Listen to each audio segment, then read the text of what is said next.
Vincent van গঘ, যার নাম তোমরা কখনো হয়তো শুনেছ, এখনের সময়ে ওনাকে পৃথিবীর গ্রেটেস্ট আর্টিস্টদের মধ্যে একজন ধরা হয়। তোমরা কি জানো সে তার জীবনে কখনো সাকসেস পায়নি? ভিনসেন্ট ভ্যান গঘের পেন্টিং ক্যারিয়ার ছিল শুধুমাত্র 10 বছরের।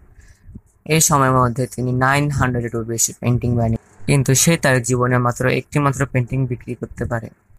একটি ব্যক্তি যে তার কাজের মধ্যে এত প্যাশনেটেড ছিল, কিন্তু মানুষ তাকে তখন চিন্তা করে যখন সে এই পৃথিবী ছেড়ে চলে যায়।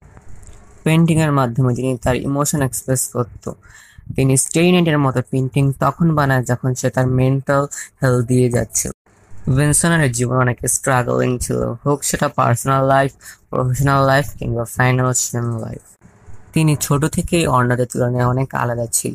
তার পেইন্টিং করার পদ্ধতি এবং স্টাইল সবার থেকে আলাদা এবং ইউনিক ছিল, যা ওই সময়ের পেইন্টিং স্টাইলের থেকে অনেক আলাদা ছিল।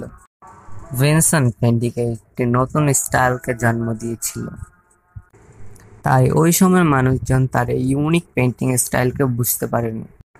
এর মাধ্যমে আমরা এটা বুঝতে পারলাম যে তোমার স্বপ্ন যদি সত্যি হয় তাহলে তোমার সাকসেস আজ হোক কাল হোক আসবেই।